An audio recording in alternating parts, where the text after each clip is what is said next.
Isang pagbasa mula sa libro ng Genesis, Kabanata 9, talata 1 hanggang 28. Ang kasunduan ng Diyos kay Noe. Binasbasan ng Diyos si Noe at ang mga anak niya at sinabi, "Magkaroon kayo ng mga anak para dumami at mangalat kayo sa buong mundo. Matatakot sa inyo ang lahat ng hayop, ang mga lumalakad, lumilipad, gumagapang at ang mga nakatira sa tubig. Kayo ang maghahari sa kanilang lahat. Makakakain na kayo ngayon ng mga hayop. Ibinibigay ko ito sa inyo bilang pagkain, kagaya ng mga ibinigay ko sa inyo ng mga pananim na makakain. Pero huwag niyong kakainin ang hayop na nang mamatay ay hindi lumabas ang dugo, dahil ang dugo ay simbolo ng buhay. Sisingilin ko ang sino mang papatay sa inyo, kahit ang mga hayop. Sisingilin ko ang sino mang papatay sa kanyang kapwa. Ang sino mang pumatay sa kanyang kapwa ay papatayin din ng kanyang kapwa, sapagkat ang tao ay ginawa ng Diyos na kawangis niya.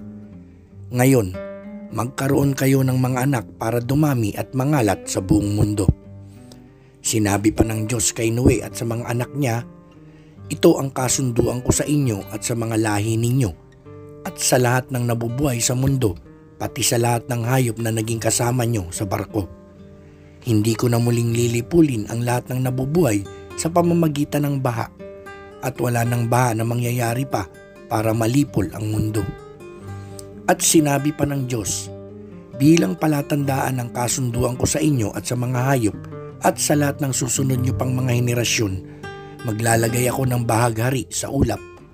Sa tuwing gagawin kong maulap ang langit at lilitaw ang bahaghari, aalalahanin ko agad ang kasunduan ko sa inyo at sa lahat ng uri ng hayop, na hindi ko nalilipuling muli sa pamamagitan ng baha ang lahat ng may buhay.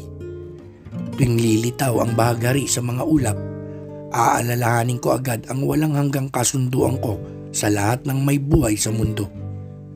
Kaya sinabi ng Diyos kay Noe, ang bahaghari ang siyang palatandaan ng kasunduan ko sa lahat ng nabubuhay sa mundo.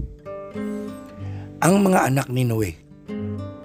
Ito ang mga anak ni Noe na kasama niya sa barko: sina Shem, Ham at Japhet. Si Ham ang ama ni Kanaan. Silang tatlo ang pinagmulan ng lahat ng tao sa mundo. Si Noe ay isang magsasaka at siya ang unang nagtanim ng ubas.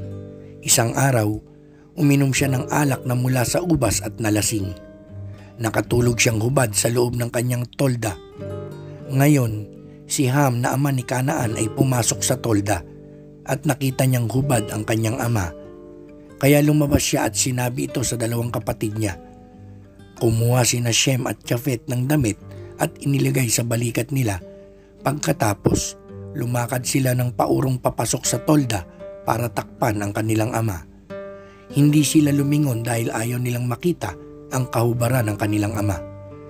Nang mahimasmasan na si Noe sa pagkalasing niya at nalaman kung ano ang ginawa ng bunsong anak niya, sinabi niya, "Sumpain ka, Kanaan, maghihirap ka at magiging alipin ng iyong mga kapatid." At sinabi rin niya, "Purihin ang Panginoon, ang Diyos ni Shem, naway maging alipin ni Shem si Kanaan. Naway palawakin ng Diyos ang lupain ni Japhet, at maging mabuti ang pagsasama ng mga lahi niya at ng mga lahi ni Shem, at naway maging alipin din ni Japhet si Kanaan." Nabuhay pa si Noe ng 350 taon pagkatapos ng baha. Namatay siya sa edad na 950. Ito ang libro ng Genesis, Kabanata 9, talata 1 hanggang 28.